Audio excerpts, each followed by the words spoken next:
Estos están un pelín más verdes, este un poco más, pero este es para mí, para mi...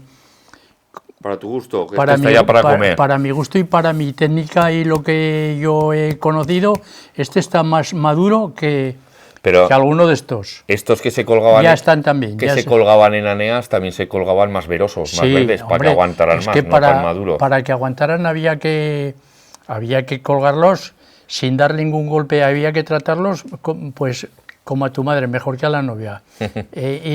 Y había que tratarlos bien y que no recibieran ningún golpe, ni en el transporte, ni en nada. Y entonces, pues, colgarlos, y con la NEA era mejor, aparte de que se ponía la NEA también porque no había cuerdas, que esto no existía. Estas cuerdas, si las hubieras comprado entonces, te las hubieran cobrado. Y ahora, pues bueno, te las regalan y les haces un favor con llevártelas. Y la NEA era formidable para guardarlo.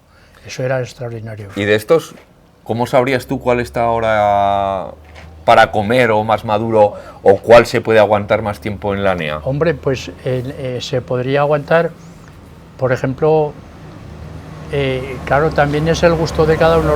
Los más gordos no se guardan más, sino más bien los más... aquí hay dos, este quizás se guarde menos y este se guarde más, quizás, porque luego a lo mejor cambia ahí... ¿Pero le dabais algún toquecillo para ver si estaban más...? No, era ya a la vista. Con la y vista. Esto los elegía cuando estaban para las semillas, estaban colgados en el granero de casa y subía mi madre y si había alguno que se iba a podrir lo bajaba, pero si no, iba cogiendo pues el que se iba madurando más y guardar la semilla, lavarla y meterla seca, guardarla y recogerla en un armario.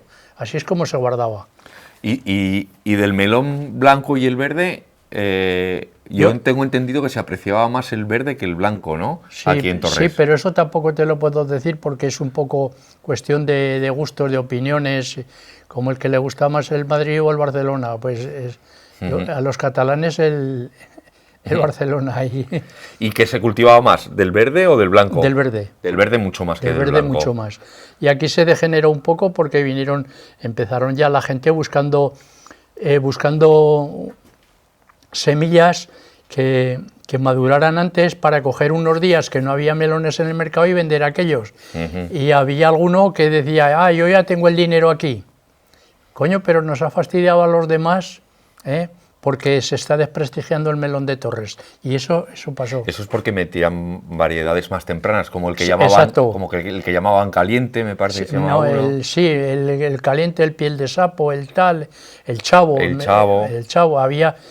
O eran varios o cada uno lo llamaba con un mote diferente. Claro, y eso es lo que produjo que se mezclase, se polinizara y se mezclasen las semillas. Eso es una de las cosas. Y encima ayudaron muchas cosas, porque fue un momento cumbre en la agricultura y ayudaron muchas cosas. Ayudó a que cayera el melón, ayudó hasta el cambio de la carretera en Alagón.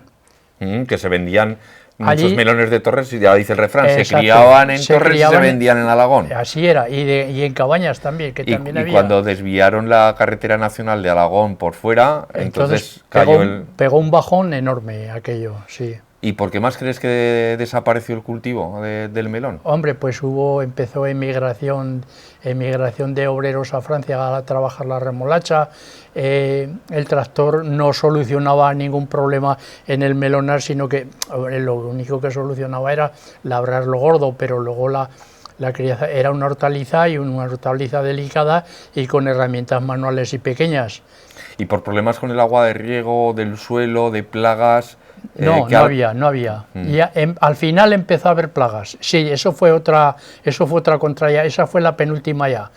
Hubo plagas de secarse, se secaba el melonar. Eso he oído, que a los pocos días de regar empezaba a secarse el melonar. Y entonces pues no se trataba con nada, vamos, o no había tratamiento, no lo conocíamos, se abandonó. Con unos problemas y con otros pues se optó por otras cosas. Yo, algo de lo que me han dicho algunos mayores de Torres, dice que al final la causa principal es que los más mayores se hicieron ya muy mayores y la siguiente generación fue la que ya un poco no continuó con el cultivo. Fue todo, ayudó todo, no fue una cosa solo, no es decir que es que tal, es que se secaban, empezaron a secarse y no sabíamos por qué, en fin, una cantidad de cosas. Entonces no había más sulfatos, que iba a esa extensión agraria, y el de extensión agraria, pues la gente, era una cosa buena, que en muchos casos te iban al campo a ver lo que tenías y te aconsejaban alguna cosa. Eso sí que existía. Sí, que había entonces los agentes de extensión agraria. Y que luego eso también se acabó, pero hubo una época en la cual sí que te asistían, Tú tendrás muy fresco el recuerdo de cuando las calles de Torres estaban llenas de carros con galeras, cuando se iban a buscar al campo, cuando se llevaban al paseo de la Ribera a Zaragoza, incluso al tren o con camiones al norte. Sí, por eso nos quitaron mucha ventaja, porque claro, aún era con caballerías, pues de ir con caballerías por aquí por la huerta con un carro y una caballería a Zaragoza, pues era casi un día, Y entonces los de Utebo, pues eso lo hacían en hora y media, y ahí nos aventajaron en mucho. Y imagino que entonces el cultivo del melón sería un aporte fundamental a la economía de las familias, ¿no? Pero era extraordinario, era muy, muy importante, súper importante era. Y por eso estaba en casi todas las casas, porque era una ayuda, era el primer dinero que venía, era el primer dinero de la campaña. Era el del melón. Pues era el del melón, porque el melón te venían y venían con las perricas en el bolsillo. Y el trigo, pues aún había que segar, trillar, acarrear, llevarlo al SEMPA con cupos. Y luego las familias creo que estaban bastante especializadas. A lo mejor el más mayor de la familia era el que indicaba qué melón había que coger cuando Los niños, yo creo que cuando se echaban los melones al carro, eran los que se subían encima del carro porque pesaban menos y así nos los escachaban. Había viejos, había muchos viejos que serían más jóvenes que yo. Sí, entonces. Y esos iban ayudando al que los cortaba y los echaba a la rasa. Iban con una caña y decían, corta aquel, iban ayudándote, que aquellos con la vista lo reconocían. A 100 metros lo reconocían. Móvelo, no, tal, igual. Y aquellos lo hacían así. Oye, ¿y crees que estos melones ya se parecen mucho a los de antaño? Muchísimo se parecen, muchísimo. Y iguales no son ninguno, porque aquí tienes estos que son de la misma partida, y sin embargo, pues se parece. Estos dos se parecen mucho, este no lo veo bien, y este con este también, claro, y estos dos también se parecen entre ellos, se parecen.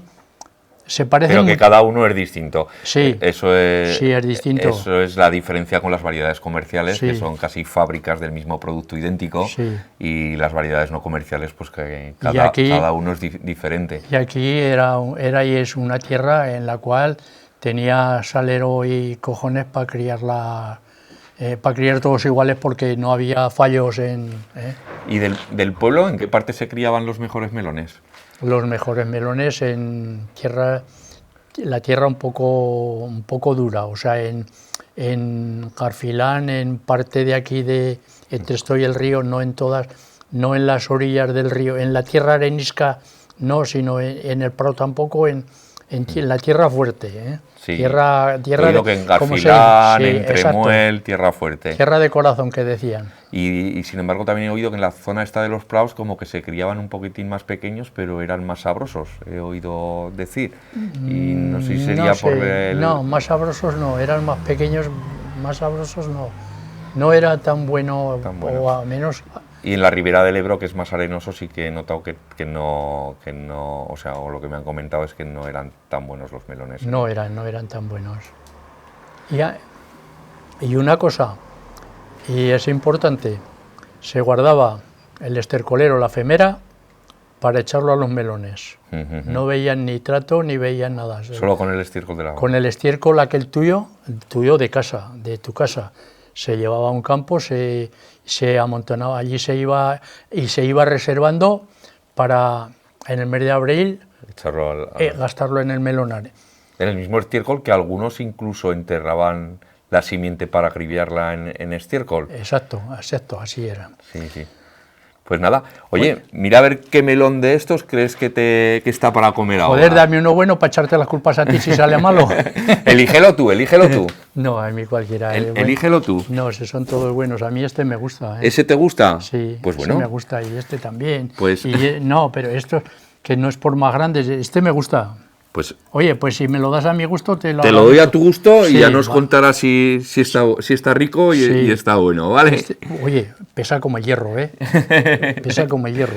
Pues eso es señal de que estará bueno. A ver cómo sale por dentro, porque que no sea hueco por dentro, ¿eh? Si sale, puede salir bueno, igual, o sea, bueno sale lo mismo, pero no se busca hueco, ¿eh? Lo que siempre se dice es que sea muy denso, es decir, que tenga poco aire dentro y que pese mucho. No se buscaba. Oye, joder, que he hablado yo aquí como anda ya te lo llevo yo al coche. Pero que si me lo llevas tú